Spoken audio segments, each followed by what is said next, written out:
agenciadepodcast.com.br.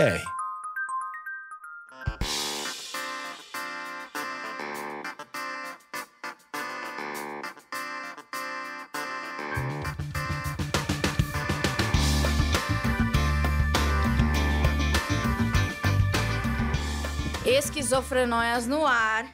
E para finalizar nosso mês Setembro Amarelo, eu recebo o nosso quarto convidado, que é o Padre Lício.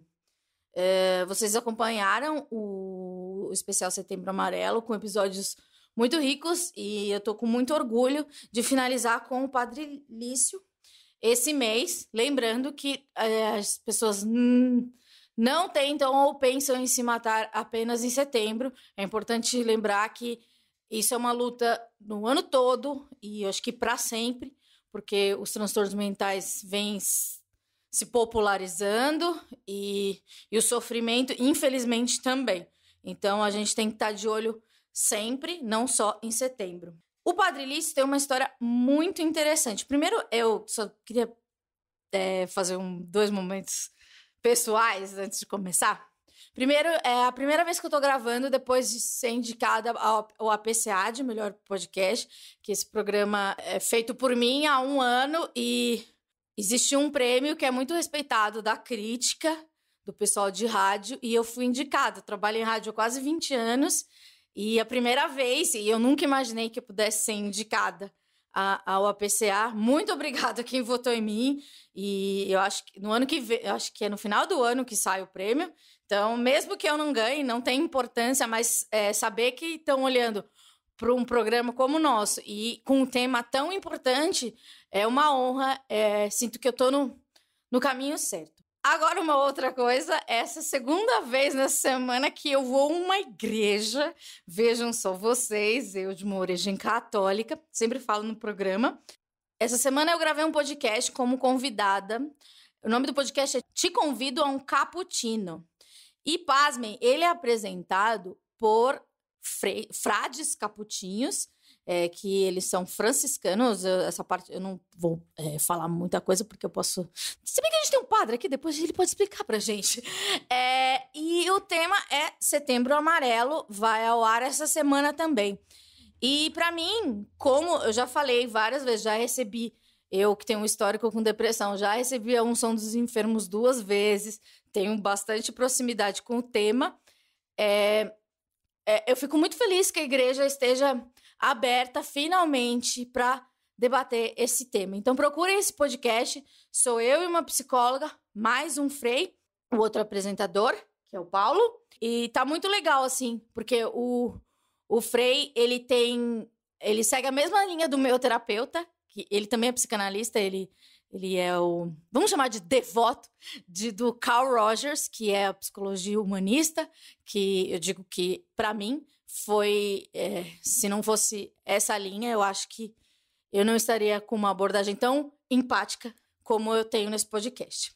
Agora, vamos ao segunda igreja dessa semana, com o Padre Lício, que quem me indicou foi o Marcel, do Eu Estou, junto com a doutora Karen, que participou do episódio número 3, que ela deu uma aula pra gente de como da prevenção e pós-venção ao suicídio.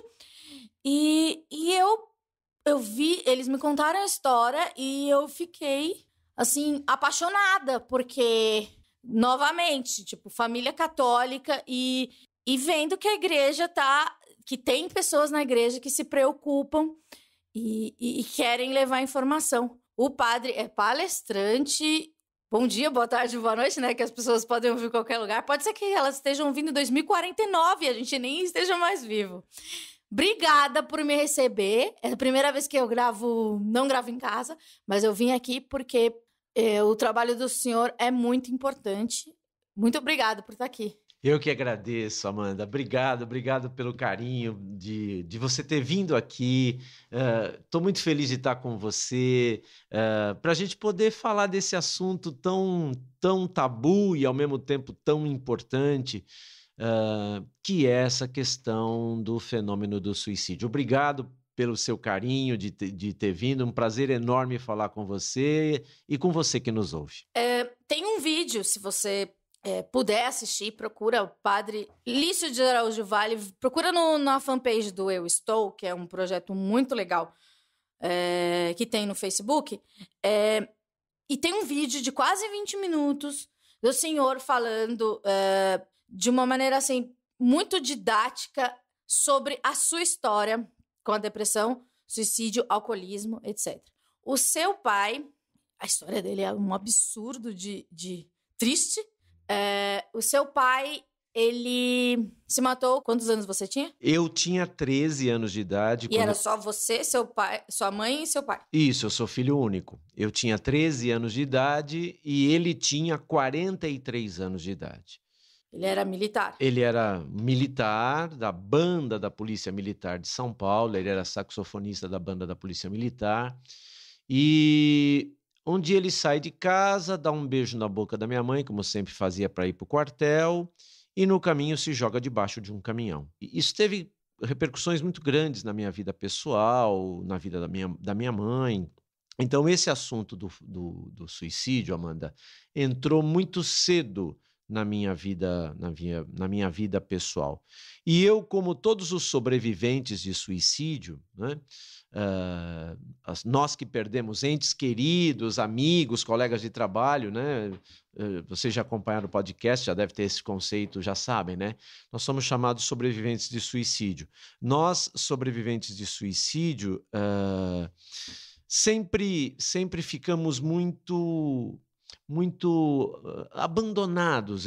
A minha impressão é um pouco essa. Assim, porque você perde a pessoa de uma maneira muito complicada, né? Pessoa que você ama morre porque quer morrer. Esse é o primeiro complicômetro. Segundo complicômetro, você nunca sabe o porquê, né? O porquê. Então, e a gente precisa de porquês, né? Porque o porquê, Amanda, dá sentido à perda daquela pessoa, né? Morreu porque estava doente, morreu porque sofreu um acidente, morreu, né? E no suicídio, a pessoa morre e o porquê morre com ela, né? A sua primeira reação quando soube? Foi raiva? Ficou atônito? Não, primeiro mentiram para mim. A minha mãe... Mentiram. Primeiro, minha mãe... como eu tinha 13 anos, a minha mãe me disse que tinha sido acidente. O senhor estuda hoje muito o tema. Acha que a sua mãe fez o correto? É indicado você contar para uma criança? Porque eu lembro, na minha família, o meu avô tentou suicídio e eu tinha 5 anos. E eu lembro de saber. E até eu não entendia, mas por que um velho quer se matar, sendo que ele vai morrer a qualquer momento? Qual a abordagem de uma família? Sei lá, perdi um ente. Conto para a criança? Qual é o protocolo? Olha, o protocolo é que a gente deve dizer a verdade. E é assim, porque a morte, ela faz parte, ela é um momento da vida, né? Então, o protocolo diz que a gente deve, com carinho, com cuidado, com toda atenção, dizer para a criança. Mas há um jeito de dizer. Uma coisa é você dizer, olha, esta pessoa que morreu, ela cometeu suicídio. Se você usa o verbo cometer em relação ao suicídio, você culpa a pessoa, você responsabiliza a pessoa pela morte dela. Então, a gente costuma orientar dizendo o seguinte: não diga a pessoa cometeu suicídio, diga a pessoa morreu por suicídio. Porque, na verdade, ela foi vencida pela sua dor psicológica, ela foi vencida pela sua dor emocional ou pelo seu transtorno mental. Então, aí, por volta dos 13 anos, a minha mãe disse que meu pai tinha sofrido um acidente. Mas sabe aquela coisa que você sabe meio que inconsciente lá no fundo? Por volta dos 18 anos, eu perguntei para minha mãe, tive a coragem de perguntar... levou todo esse tempo? 5 anos. 5 anos. Eu tive a coragem de perguntar para minha mãe o meu pai morreu de acidente mesmo? E a minha mãe responde, eu acho que não, filho. E aí ela me diz, por quê? Perguntei eu, por que você acha que não? Ele disse, olha, ele tinha dito para os seus tios, vivia dizendo para os seus tios que ele estava pensando em fazer uma grande besteira, ele estava com depressão, e eu me lembro bem disso, e aí a minha mãe diz, eu acho que ele se jogou debaixo daquele caminhão, em vez de ter sido atropelado. E aí, Amanda, me veio uma convulsão de emoções, um vulcão de emoções internas. A primeira sensação, claro, foi de tristeza, de uma profunda tristeza. O senhor reviveu aquele luto? Sim, revivi. Como se ele tivesse morrido novamente? Sim. Eu revivi o luto. Depois de um certo tempo, eu comecei a me dar conta que eu estava com ódio dele. Eu comecei a me pegar em pensamentos tipo, por que ele fez isso comigo? Eu não era importante? Minha mãe não era importante? E aí, assim, ele só pensou nele, nos problemas dele. E aí me dei conta, por volta dos 18 para 19 anos, que eu estava com raiva dele. Porque junto com... Importante falar isso, sobretudo por causa do luto por suicídio, porque no suicídio não vem só tristeza.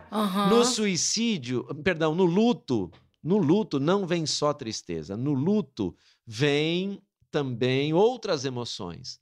Uma delas, a raiva. O senhor começou a culpar alguém ou alguma situação? Não, eu comecei a culpá-lo, a responsabilizar a ele. Mas culpá-lo pela sua tristeza também, pela tristeza da sua mãe, ou só do que ele causou? Não, eu sentia responsável, eu o responsabilizava pelo ato de ter tirado sua vida, eu o responsabilizava por ele ter abandonado a minha mãe e a mim, na medida em que ele tirava a vida dele, então ele desistia da vida. Eu o culpava não ter resistido, enfim... Desistido, né? Por ter desistido, era um misto de emoções. E aí fui buscar ajuda na terapia, fui para terapia. E o senhor foi sozinho? Sozinho. Você já era seminarista nessa época? Já era muito ligado à igreja? Ainda não. Não, de igreja eu sempre fui. A minha família, como a sua, sempre foi muito católica e tal. Mas então, isso do catolicismo, até no vídeo do Eu Estou, o senhor fala, isso me tocou muito, que é a coisa do perdão. A gente é católica, a gente tem que perdoar. Sim, até quando a gente não tem vontade, porque Deus ou alguém falou. O senhor tinha uma raiva de você por não conseguir processar todo esse sentimento da maneira racional católica? Exatamente. Também tinha isso. Eu pensava já em ser padre, entrar para o seminário, e tinha muito essa culpa cristã, vamos chamar assim, né? Quer dizer, poxa, mas como eu que sou católico, como é que eu que estou pensando em ser padre, estou com ódio do meu pai, que eu não consigo perdoar o meu pai. Então, na verdade, ir para o processo de terapia foi trabalhar essas três questões. Desculpa, você foi sozinho? Alguém te indicou? Não. Um amigo meu me percebeu muito mal, porque eu comecei a reproduzir comportamentos autodestrutivos. Eu comecei a beber muito. Depois Mas espera aí, você vai querer ser padre bebendo? Sim, muito. Bebia muito. E o senhor nunca associou até então com o comportamento do seu pai? Também era alcoólatra? Não. Até então, porque eu não sabia. Tá bom. Tudo isso começa depois que eu sei da notícia do suicídio dele. Eu comecei a beber compulsivamente. Dirigia bêbado em altíssima velocidade. Eu capotei 5 vezes. Eu não saía de casa dizendo eu vou me matar, mas eu inconscientemente entrei num processo autodestrutivo, meio que reproduzindo o processo autodestrutivo dele. Aí um amigo muito querido falou assim para mim, cara, você está muito mal, você está se matando, vai procurar ajuda. E ele me indicou um psicanalista, Dr. Luiz Henrique Alves, a quem eu sou eternamente grato. E foram 30 anos de terapia, 30 anos deitando uma vez por semana no divã para elaborar o estrago emocional que o suicídio do meu pai provocou em mim. Aliás, a Organização Mundial de Saúde diz, Amanda, que um suicídio impacta, em média, 5 a 6 pessoas próximas da pessoa que tira a vida dela. 5 a 6 pessoas próximas serão impactadas, ou emocionalmente, ou socialmente, ou economicamente e tal. E aí foram 30 anos, e em determinado momento da terapia, o meu terapeuta virou e falou assim para mim: cara, você conhece a história de vida do seu pai? Eu disse: olha, eu sei que meu pai foi adotado. Aí ele diz assim: pô, tenta levantar a história do seu pai, porque talvez haja nela alguma coisa que nos ajude a entender o que aconteceu. O senhor fazia psicanálise, certo? Psicanálise. A psicanálise, ela dá uma cavucada, né? Você, em algum momento, você falou assim, não quero saber. Assim, porque eu já tentei fazer psicanálise e não consegui, porque mexe em coisas que estão boas lá, escondidas. Mas eu sei que em algum momento eu vou mexer. Em algum momento você falou assim, não tô de boa, não quero entrar nesse assunto. Sim, eu fugi da dor por um tempo. Tá. Eu fugi da dor por um tempo. Eu não queria entrar e foi bacana, porque o meu psicanalista na época, ele respeitou esse momento. Sim, isso é né? bom. Ele respeitou esse momento. E daí quando o senhor estava preparado... Pois é, quando eu capoto a 5ª vez, eu chego para ele e digo, olha, capotei dirigindo bêbado. E ele vira para mim e diz assim, não me espanta, não. Aí eu disse, mas como? Que você está louco? Uhum. Eu te pago para você me ajudar, eu digo para você... Agora sofra, eu quase morri. Aí ele vira para mim e diz assim, não, é a sua herança. Aí eu falei assim, herança? Do que você está falando? Aí ele me disse a palavra que me deu coragem de enfrentar a minha dor, Amanda. Ele vira para mim e disse, Lício, qual é a herança emocional que um pai que se destrói deixa para o seu filho? Essa foi a pergunta. Aí eu disse... O psicanalista faz umas perguntas, né? Que deixa a gente assim... Eu falei, se destruir. Aí ele disse, pois é, então não me surpreende, uma hora você vai conseguir. Aí eu falei para ele assim, não, cara, mas eu não quero isso. Aí ele disse, você só pode renegar esta herança, este processo autodestrutivo, se você olhar para ele, porque você fugiu dele a vida inteira. Você precisa olhar para a sua dor. E aí foi que eu entrei no processo de olhar para esta dor. A dor do abandono, a dor do ódio, a culpa de não perdoá-lo, enfim.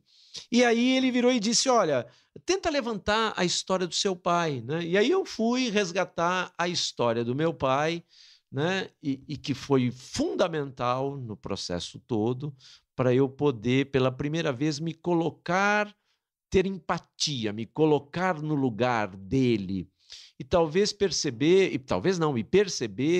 que talvez no lugar dele, na situação de sofrimento que ele viveu, eu também talvez tivesse feito a mesma coisa. Sim. E que, portanto, eu não tinha condição de julgá-lo, eu pude ressignificar, a palavra é essa, eu pude ressignificar a morte dele e depois conseguir perdoá-lo e conseguir apaziguar isso em mim.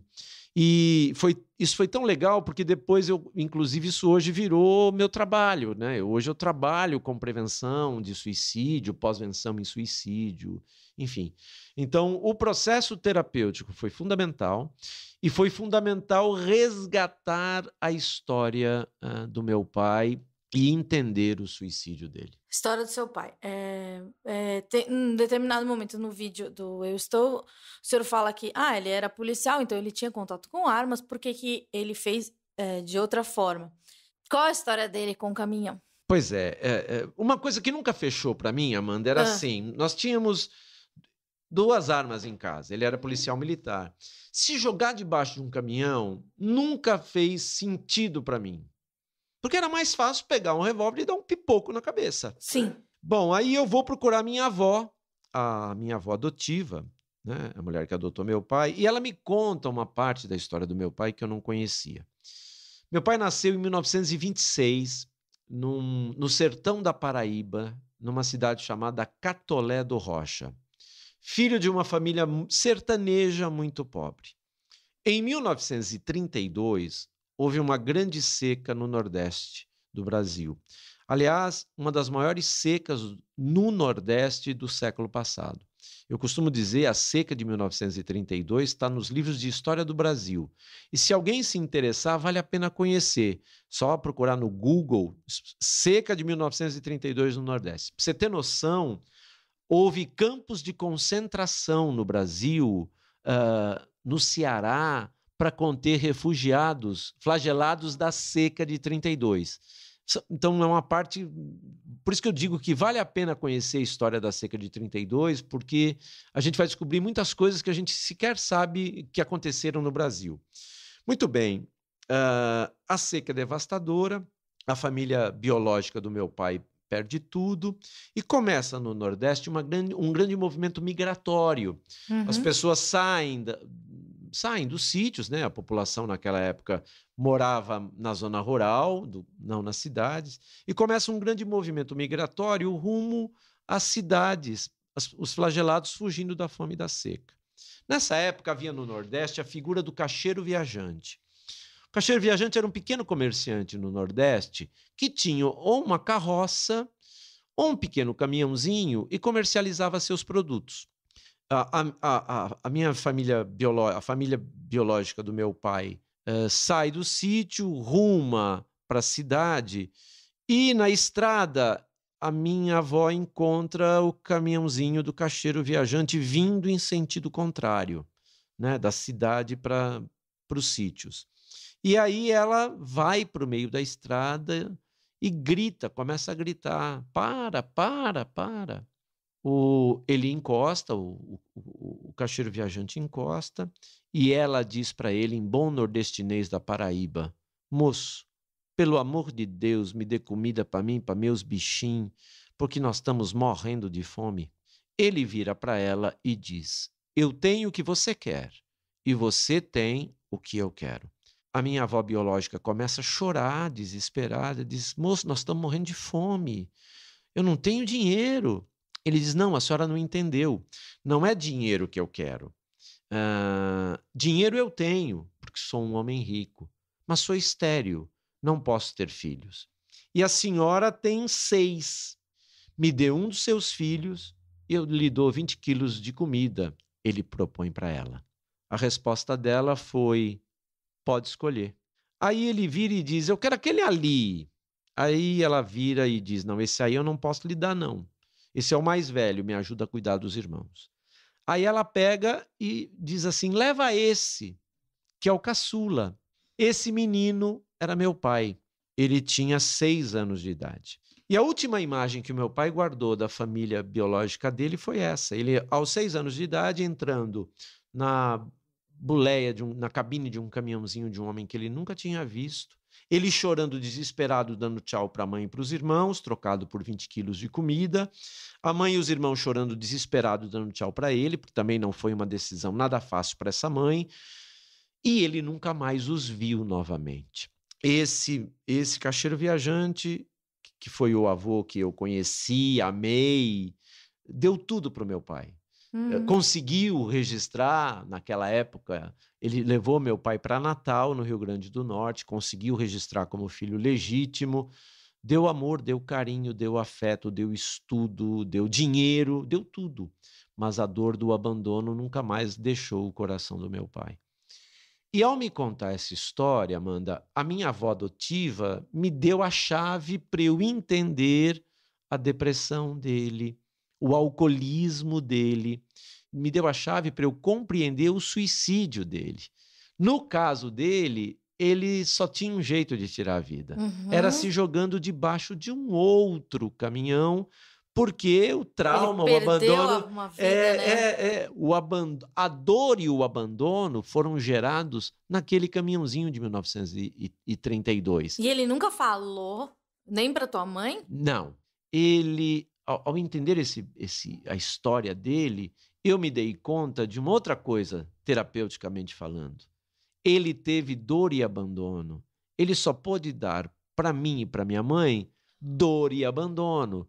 E aí foi aí que, no processo terapêutico, eu comecei a elaborar a sensação de ter sido abandonado por ele, entendeu? Então, assim, foi um processo sofrido, dolorido, mas eu decidi enfrentar a minha dor para poder superá-la e tal. E uma outra coisa que eu penso que é importante dizer, assim, essa mãe parece muito cruel, né? Infelizmente, meu pai não teve tempo de elaborar, Amanda, porque, assim, era uma situação desesperadora. Dar aquele filho caçula, o mais frágil e provavelmente o primeiro a morrer de fome, dar aquele filho mais frágil para aquele homem rico foi a estratégia que aquela mãe, naquela situação de desespero, encontrou para salvar a vida dele. Pegar comida para ela e para os outros 5 filhos mais fortes, que teriam uma caminhada de não sei quantos quilômetros para frente, foi a estratégia que aquela mãe, naquela situação de desespero, encontrou para tentar salvar a vida dela e de todos os seus filhos. Era uma situação desesperadora. Mas meu pai, infelizmente, não teve tempo de elaborar e ficou com a dor e a sensação do abandono. O senhor falou que na vida dele, ele foi um cara deprimido, tinha problemas com álcool. Como que foi essa relação da sua família? Era uma família destruída, vamos falar assim? Como a sua mãe reagia com isso? Minha mãe assim, a minha mãe sofreu muito. Primeiro porque a minha mãe teve depressão pós-parto. Eu nasci em 1957. Então, eu tenho 62 anos hoje. Então, ainda não havia medicação para depressão. O senhor realmente tem uma genética, né? Enfim, né? E aí, assim, eu tenho uma genética. E depois, ela sofreu muito com o alcoolismo dele, porque, e aí eu faço um parênteses, né? Para tentar afogar a mágoa da dor e do abandono, ele buscou refúgio no álcool, né? Hoje eu consigo perceber isso claramente. Mas a minha mãe sofreu muito com o alcoolismo dele e depois do suicídio dele, a minha mãe desenvolveu um transtorno mental. A minha mãe ficou bipolar. Então, a depressão pós-parto se transformou, vamos dizer assim, depois do suicídio dele, em bipolaridade. Então, assim, eu no final tive um pai que era depressivo e alcoolista, né? E uma mãe bipolar. E sendo filho único, então eu tinha todo um quadro para essa fuga, para esse processo autodestrutivo ser repetido. E depois que o senhor falou na sua psicanálise sobre isso, você acha que você teve mais contato com uma dor ou iniciou um processo da cura? Não, pois é, eu pude primeiro extravasar. Antes de ir buscar a história dele, eu me permiti extravasar o ódio que eu tinha dele. Eu me permiti viver o luto que até então eu não tinha vivido. E foi a partir daí, de entrar em contato com essa dor imensa, a dor de ser abandonado pelo pai aos 13 anos, foi a partir daí que o terapeuta sugeriu conhecer a história. E quando eu conheço a história, eu começo o processo de cura. Eu começo a ressignificar. E eu costumo dizer que eu sou um privilegiado, porque sou privilegiadíssimo. Eu vou usar inclusive o superlativo, porque à custa de muita dor, eu consegui descobrir ou dar sentido à morte do meu pai. Que a grande maioria dos sobreviventes não consegue. Porque esta pergunta, o porquê, por que morreu, por que tirou a vida, morre com a pessoa. Mas isso é muito importante, isso do apoio aos sobreviventes, né? Porque o senhor passou 30 anos na psicanálise para conseguir tudo isso. Pois é, veja só. Só que isso é o ressignificado que eu dei. Ele se matou verdadeiramente por isso? Não sei. Mas é um motivo que convence. Faz liberar o tal do perdão. Faz todo o sentido. Mas o que eu quero reforçar, eu também não quero criar uma falsa expectativa, né? Bom, então vou procurar a história da pessoa que se matou, que talvez não é assim. Quer dizer, este processo de correr atrás foi a maneira, e conversar com a minha avó, essa história que ela me conta, me deu o sentido do suicídio dele. Agora, se ele se matou verdadeiramente por conta disso, eu não sei, jamais saberemos. Porque este porquê que todos nós buscamos, né? E no meu caso foram anos e anos buscando, e as famílias de suicidas buscam, este porquê a gente nunca vai ter. Essa resposta é uma resposta insepulta. E por isso que dificulta muito o luto por suicídio, porque você fica sem essa resposta do porquê a pessoa tirou a vida dela. Hoje o senhor faz um trabalho muito bonito, né? O senhor é palestrante e tem um livro que eu não li, mas eu quero ler, que o senhor pega 8 líderes religiosos, 8, né? São 9, eu escrevi um livro, chama-se Foram Deixados para Trás, e um dos capítulos do livro, claro, como sacerdote católico, eu fui no IBGE, no censo, e pesquisei, levantei as 9 principais religiões presentes no Brasil em número de adeptos. E fui entrevistar 9 líderes dessas religiões, tentando trazer um capítulo, é o suicídio nas religiões. Quer dizer, como é que as religiões e as principais presentes no Brasil lidam com o fenômeno do suicídio, como é que elas cuidam da família, quer dizer, as famílias têm direito a ritos fúnebres naquela religião. E a pergunta fundamental era para onde vai a alma, o espírito da... Minha mãe sempre falou que eu ia vagar eternamente. Me matar não era uma boa ideia, porque não tem o perdão de Deus. Então, beleza, essa dúvida... Deus perdoa, né? Pois é. Deus é bonzinho. O Deus, na minha cabeça, ele é bonzinho. Ele não é mau, que não vai me perdoar. Não, pois é, então. E aí eu fui entrevistar 9 líderes religiosos para exatamente responder essa pergunta.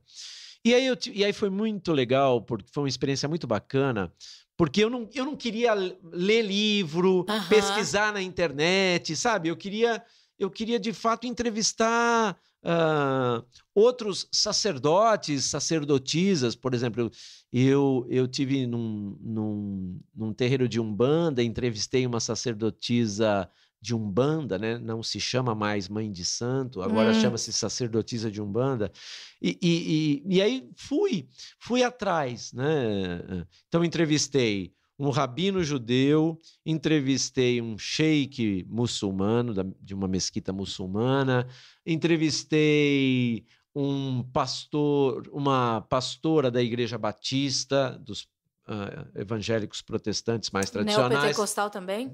Entrevistei um pastor neopentecostal, enfim. E eu fiquei muito surpreso, porque a grande maioria das religiões mudou de opinião em relação a isso. E isso graças também à compreensão das ciências, sobretudo das ciências sociais, a partir do Durkheim, né, que é o primeiro grande autor que faz uma relação entre suicídio e grupos sociais e relações sociais, e depois os próprios estudos que vieram da psicologia, né? Porque a psicologia, e sobretudo tem um autor chamado Edwin Schneidman, que é o pai da suicidologia, a psicologia diz que, no fundo, o suicida não quer tirar sua vida, mas quer se livrar da sua dor psicológica, emocional, E isso, para mim, Amanda, ficou muito claro com a história do meu pai. O suicídio do meu pai, para mim, é um exemplo muito claro desta visão, né? De que É um sofrimento, né? Você quer é um se livrar. sofrimento existencial. Meu pai, por exemplo, e quase todos os suicidas, eles não querem tirar sua vida, mas querem se livrar da sua dor que não sabem mais como. Até a relação com o alcoolismo também, Sim, que é uma anestesiada. Sim, que é uma anestesiada, enfim. E aí, a grande maioria das religiões presentes no Brasil hoje diz o seguinte: Deus pode, por caminhos que só Ele conhece, socorrer com sua misericórdia as almas, a alma, o espírito da pessoa que tirou a sua vida. Algumas religiões, por exemplo, a Igreja Católica fala em purgatório, o Espiritismo fala do Vale dos Suicidas. Então, em algumas religiões, há uma punição, digamos assim, temporária. No judaísmo tem uma coisa que você não pode enterrar. Não, o judaísmo já superou isso. Ah, é? Que legal. O judaísmo já superou isso. No judaísmo, hoje, os suicidas são enterrados no Campo Santo dos judeus, e a família tem todos os direitos aos ritos. Mas Por que o senhor acha que essa informação não chegou na gente? Essas reformas não chegaram na gente? Não chegaram porque, assim, elas ficam, às vezes, muito restritas às próprias comunidades religiosas. Quer dizer, e como hoje o Estado é laico, né? Vem toda essa coisa do Estado laico, eu penso que não se tem muito interesse. É meramente uma opinião pessoal. Eu penso que não existe muito interesse. Bom, mas o que as religiões pensam disso? Porque parece que a religião virou uma coisa muito do âmbito do particular, do privado só. Enfim, e só para terminar aquele raciocínio, então, assim, tem algumas religiões, a Igreja Católica diz que a alma vai para o purgatório, os espíritas que o espírito da alma do suicida vai para o Vale dos Suicidas, a pessoa sofre, a alma sofre um tempo e depois ela é perdoada e reconciliada, né? Então, assim, volto.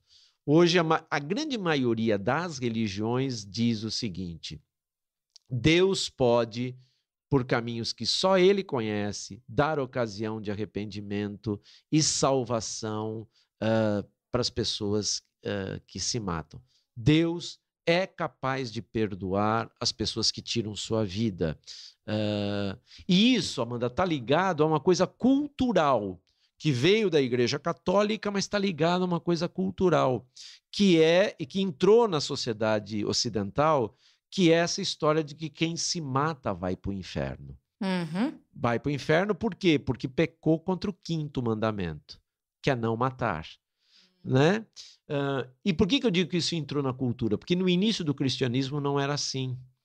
No início do cristianismo, o suicídio era meramente um ato moral ou imoral. Quem vai introduzir esse conceito de que quem se mata vai para o inferno é Santo Agostinho, que é um dos grandes filósofos e teólogos católicos, que depois essa posição vai ser reforçada por São Tomás de Aquino. E aí, assim, isso acabou entrando na nossa cultura ocidental, né? Meio que no inconsciente coletivo de todo mundo que tem alguma fé. Bom, se matou, então está no inferno porque pecou contra o 5º mandamento. Até Santo Agostinho, o 5º mandamento, não matarás, se referia ao assassinato. É Agostinho que vai ligar o suicídio ao 5º mandamento. E daí, como a Igreja Católica era a única, né, a Reforma Protestante vem 1.500 anos depois, né? Então esse conceito acompanhou o nascimento da civilização no Ocidente. Depois, quando há a Reforma Protestante, todas as outras religiões nascem, veio esse caldo cultural que veio do catolicismo, então que quem se mata vai para o inferno. E as doutrinas hoje, as igrejas, mesmo mesmo o islamismo, mesmo o budismo, enfim, a grande maioria das religiões presentes no Brasil prega e crê nisto hoje.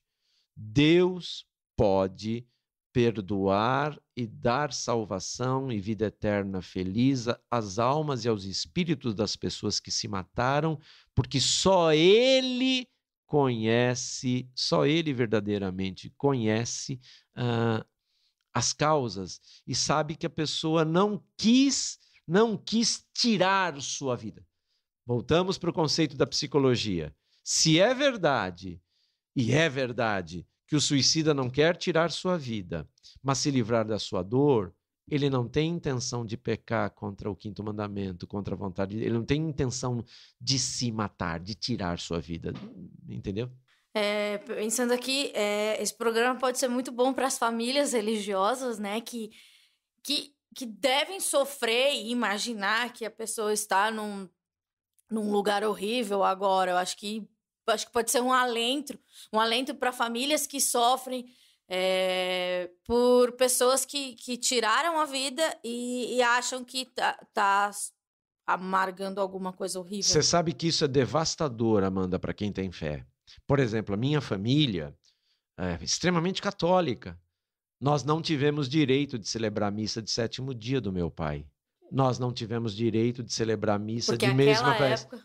Nem de ano, porque então ele tira, é um sofrimento, ele tira a vida em 1970, logo depois do Concílio Vaticano II.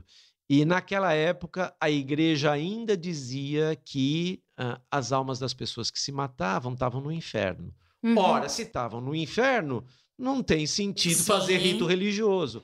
Agora, para quem tem fé... Católico, meu Deus. Para católico, para qualquer um, quer dizer, que tenha fé. Então, você imagina, isso é um fator que complica muito mais o luto. Claro. Porque para quem tem fé, esta questão, ela é devastadora, porque você perde a pessoa que você ama do jeito que perde. Com a sensação de, assim, a pessoa que eu amo morreu porque quis morrer. Ela tirou a vida dela. Você já tem essa dor. E você imaginar que essa pessoa, no meu caso, um pai, mas pense uma mãe que perde um filho, uma filha por suicídio. Imaginar que a alma, o espírito dessa pessoa não vai ter paz em Deus, para quem tem fé, para quem crê, isso é devastador, entendeu? Realmente. Há um tempo, uma amiga, ela tirou a vida e teve a missa. E é uma coisa que eu não pensei, não sabia realmente que a pessoa não tinha... que no passado as pessoas não tinham a oportunidade de fazer, porque é um rito de passagem, né? Não, você imagine para um judeu. Imagina o judaísmo, uma família judaica que vive todos os ritos judaicos, Sim. perde uma mente por suicídio. Naquela época, no judaísmo, o corpo não era sequer enterrado no cemitério judeu. Quer dizer, então não era só no catolicismo, não. Assim, as religiões como um todo tinham por trás, e por isso que eu acho que é importante falar para entender, né? Tinha por trás essa ideia de que, como a vida é dom de Deus, a vida é dada por Deus, então era um pecado gravíssimo você tirar sua vida. Então você ofendia a Deus e portanto, merecia o castigo eterno. Aí volto. Por isso que é importante os estudos, tanto da sociologia, quanto da antropologia, quanto da psicologia, que mostram que, na verdade, não é isto que acontece. O suicida, ele não quer tirar sua vida. Portanto, ele não tem a intenção de pecar, de ofender a Deus. Ele quer simplesmente se livrar da sua dor e não vê outra saída. E é por aí que as religiões hoje dizem que nós não podemos perder a esperança de salvação das pessoas que tiram sua vida. E aquilo do julgamento, né? A gente até tem os 10 mandamentos, não julgarás, mas a coisa que a gente mais faz é julgar todo mundo, né? Até, sei lá, você vê uma pessoa com depressão e fala, levanta da sua cama, vai lavar um tanque, ou isso é falta de Deus. Milhões de coisas absurdas que a gente ouve ao longo da vida, que, sendo religioso ou não, o julgamento, eu acho que é o pior pecado que pode ter, porque... Sim, verdade. Como é que verdade. eu não sei da sua vida? Como é que eu vou falar, seu pai foi um covarde? Eu nunca imaginaria nem o senhor que é filho dele, sabe? Claro, E a gente sempre tem um julgamento final, falando, nossa, que cara fraco, que não sei o que lá, como é que ele pode fazer isso? Eu sinto que o julgamento é uma coisa que a gente precisa ensinar, seja na religião ou fora dela, que é uma afronta, porque a gente nunca sabe a dor de ninguém, a gente nunca sabe da história de ninguém. É legal. Cada pessoa tem uma história. É legal você falar isso, porque assim, a gente julga a dor do outro de fora. O problema é que não dá para comparar a dor. A dor, só quem sente a dor é que sabe o tamanho da sua dor. Eu brinco, né? Eu sou muito brincalhão. Por exemplo, assim, quando você está com uma dor de dente daquelas enlouquecedoras, quer dizer, cara, você não pensa nas crianças da África que estão morrendo de fome. Sabe aquela coisa que a gente, às vezes, desqualifica? As crianças da ACD que tem 2 pernas e falam, tô triste, mas sabe? Que é essa coisa do julgamento. Mas você está pensando em se matar por causa disso, né? Mas assim, não dá para comparar. Porque quando a gente tem uma dor de dente daquelas avassaladoras, ninguém pensa nada disso. O que você quer é tomar um analgésico para passar a sua dor, não é? Então, assim, a gente julga a dor dos outros de fora. E a gente compara a dor. Não, a gente precisa mudar essa vibe, sabe? Uhum. Eu acho que a gente precisa deixar de ser julgador, aquele que julga a dor do outro, para ser acolhedor, aquele que acolhe a dor do outro, sem julgar, sem condenar, sem comparar. Até porque eu posso até olhar essa história e tentar projetar a minha dor, mas a experiência de vida é outra. É outra. Tipo, eu nunca vou sentir a sua dor, mas eu vou tentar compreender ao máximo. Sim. E humanizar tudo, e transferir pra mim tudo. O meu terapeuta fala uma coisa que eu acho engraçada e boa. Eu tenho depressão, transtorno bipolar tipo 2 também.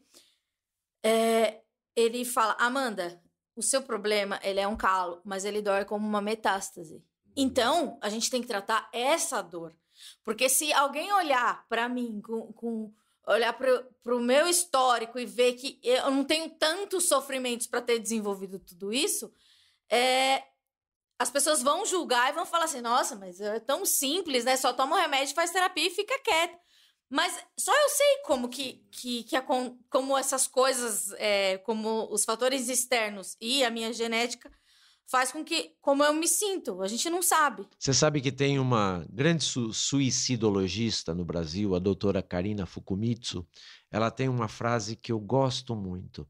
Ela diz assim, só dá sentido à sua dor o sentidor. Só consegue mensurar a sua dor, em outras palavras, aquele que a sente, né? A gente não, é o que você diz, não dá para, eu não consigo sentir a sua dor. Agora eu posso ter empatia com ela, eu posso perceber que você está sofrendo e humanamente me colocar à sua disposição para te ajudar, para acolher sua dor, para poder buscar saídas e te ajudar de como você pode aliviar ou se livrar da sua dor e tal.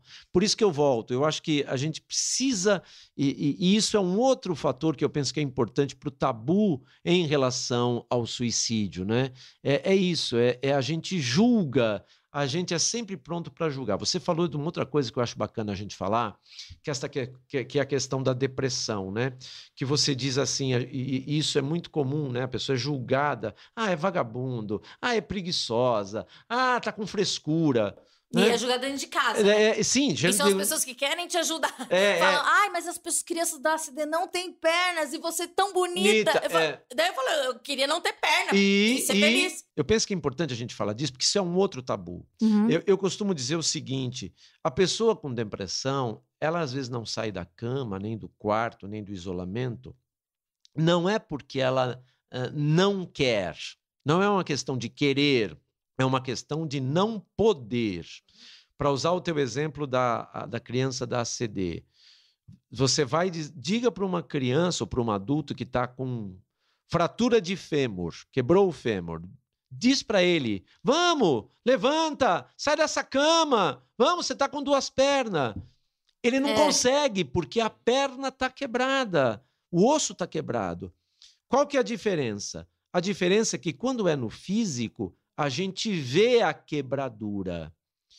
Quando é na alma, o depressivo, a pessoa com depressão não consegue, porque a alma está quebrada. Só que aí a gente não vê. Mas, então, assim... É que nem o senhor fala no vídeo e pela primeira vez que aos 16 anos eu fui numa psiquiatra pela primeira vez, que eu tive uma crise muito absurda, e ela me falou a mesma coisa que o senhor fala no vídeo, a insulina pro diabético. Uhum.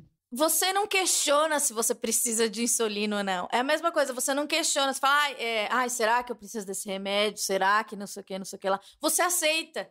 E quando a gente tem alguma doença de fundo emocional, a gente perde muito tempo se questionando, será que o remédio vai mudar a minha personalidade? Não, tem uma outra coisa que é pior, que mas eu vou ficar dependente de remédio a vida inteira. E daí? Pois é. Eu prefiro 1000 vezes tomar remédio do que ser triste. Claro. Porque, agora, isso também está ligado a um outro tabu. Você veja em quantos tabus nós estamos falando nesse podcast que envolvem o suicídio. Nós vamos falar de um outro agora, que é o tabu em relação ao transtorno mental e ao transtorno emocional.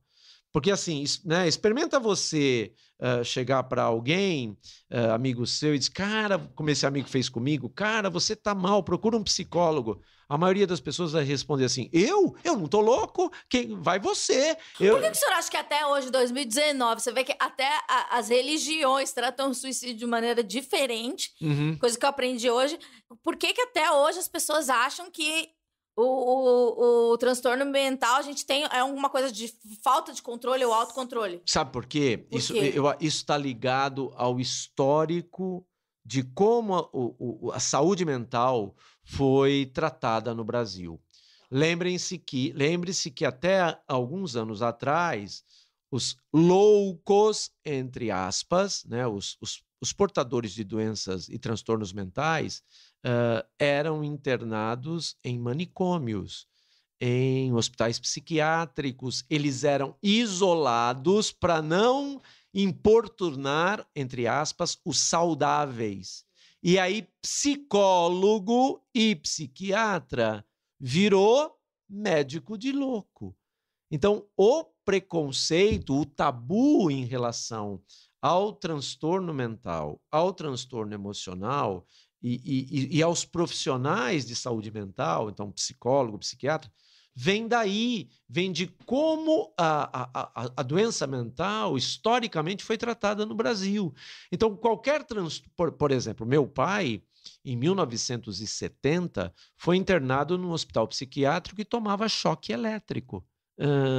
Porque em 1970 ainda não havia em larga escala os antidepressivos, os comprimidos que vão surgir na década de 80. Popularizar nos anos 90. Para popularizar nos anos 90, quer dizer... E até hoje não são bem aceitos. Não são bem aceitos. Mas por quê? Por causa desse histórico. Assim, então a pessoa que tinha depressão, ela era internada num hospital, num manicômio, porque ela era louca. E quem cuidava, psicólogo e psiquiátrica, era médico de louco. Então é daí que vem muito deste tabu e que a gente precisa falar e que a gente precisa romper. A nossa mente, as nossas emoções fazem parte de nós. Quando o seu amigo falou para o senhor ir a um psicólogo, o senhor teve alguma resistência? Sendo muito católico, se você é pecado, tem um negócio do capeta dentro de mim, alguma coisa? Não tive, não. Eu confesso para você que eu não tinha pensado em buscar, não tinha me ocorrido. Mas quando ele me fala, eu, na hora, falei, é a saída, eu não vou dar conta disso tudo sozinho. Olha, eu pedi para as pessoas fazerem algumas perguntas e elas fizeram. Como a religião também pode ajudar na depressão? Olha, eu acho que a religião pode ajudar na depressão através, sobretudo, da oração. Alguns estudos da Organização Mundial de Saúde dizem que você ter fé, você rezar, você se relacionar com Deus te faz você se relacionar com um outro. E aí isso te livra da sensação de solidão. Tem muitas igrejas cristãs, não só a Igreja Católica, mas várias igrejas cristãs, que têm grupos de apoio, né, para pessoas com depressão. Há grupos de apoio também, que, embora não sejam religiosos, de cunho religioso, funcionam em templos. Dou, por exemplo, os neuróticos anônimos, os grupos de NA, né, de neuróticos anônimos, né, que segue a metodologia do AA. Eles são grupos que muitas vezes se reúnem em templos. No espaço físico da igreja. No espaço físico das igrejas, não só da católica. Então, eu penso que a religião pode contribuir muito com isso. Até a doutora Karen falou que existe para sobreviventes de suicídio que é meio como o AA ou NA, sim, né? Que você conta. Sim, há grupos, o CVV tem o que se chama GASS, G-A-S-S, Grupo de Apoios a Sobreviventes de Suicídio. É um grupos que reúnem pessoas enlutadas por suicídio. Daí tem duas perguntas aqui, três perguntas iguais, que a gente já falou no programa inteiro, que eu acho que é a dúvida crucial. É real que quem se mata vai para o inferno ou isso foi inventado pela igreja? A falta de esperança de um depressivo suicida é pecado? Padre, quem se mata fica 100 anos no escuro? Tem essa? Não, essa nem eu conhecia, 100 anos no escuro. Voltamos, né? Mas é a coisa que... Sim, mas o mote do programa. É o mote do programa. É importante deixar claro, é assim, ninguém pode tirar a sua vida, né? Ninguém tem, do ponto de vista religioso, nenhum de nós tem direito de tirar a sua vida. E do ponto de vista cultural também. Pois é, enfim.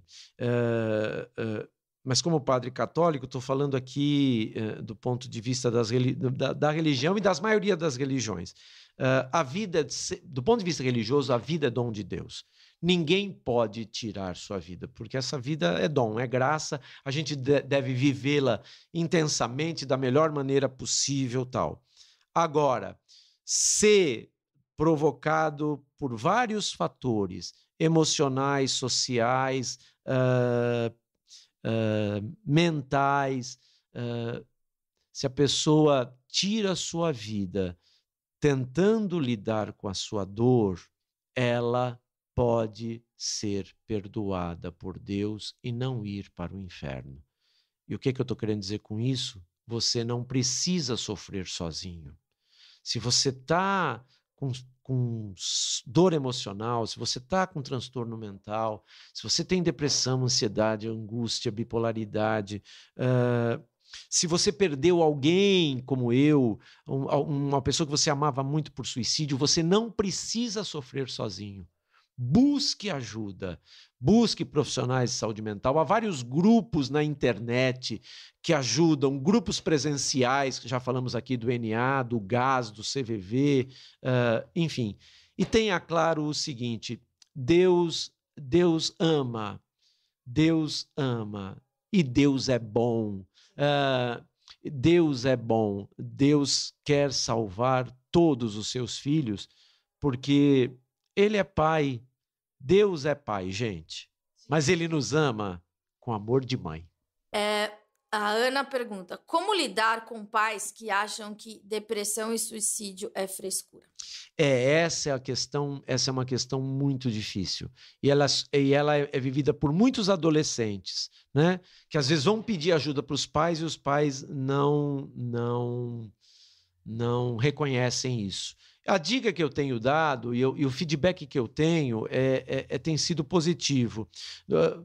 Busque ajuda, tente falar com algum professor na escola, alguém da escola onde você estuda, e peça para essa pessoa chamar ou a coordenadora pedagógica ou a diretora tal, e chamar os pais para uma conversa, para tentar conscientizar os pais de que o que você está sofrendo e vivendo precisa de tratamento, precisa de acompanhamento, que não é frescura, que não é necessidade de chamar atenção. Tem essa também, necessidade de chamar atenção. Bom, eu Só posso agradecer. Eu tenho muita sorte de ter esse trabalho, porque eu aprendo todos os dias e o senhor me deu uma aula novamente. Muito obrigada, parabéns pelo seu trabalho. Como é que eu faço para acessar suas palestras? Tem online, se eu sou de outra cidade? Como é que eu faço para te chamar, para palestrar? Obrigado, Amanda. Alegria enorme, um prazer enorme falar com você. Olha, vocês podem me acessar pelas redes. Eu prefiro mais o Instagram, gosto mais do Insta, @Lício, em vez de Lúcio, troque o U pelo I, Lício Vale com um L só. E tem também o site www.palestrasLiciovale.com.br. Esse vocês podem me achar. E também tem o meu site pessoal, onde também dá para adquirir os livros. É www.liciovale.com.br. Brigadíssima, Amanda. O nome do seu livro, que tem essa abordagem que eu achei interessantíssima? E Foram Deixados para Trás. Uma reflexão sobre o fenômeno do suicídio. Ele está à venda nas livrarias católicas. Então, você pode comprar na livraria Paulinas, Paulos, Loyola.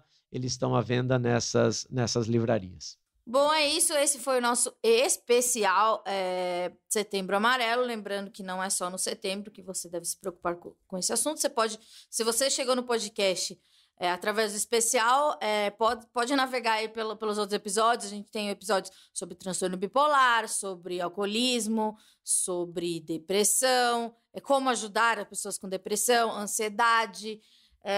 A gente lida com o sofrimento mental de uma maneira leve. É claro que esse mês a gente foi um pouco mais sério, mas os outros episódios vocês podem até rir, porque a gente tem que rir também e aceitar o problema como uma coisa nossa e super normal. E não é para você ter vergonha de sofrer ou de roer a unha, tudo que te incomoda e pode causar vergonha.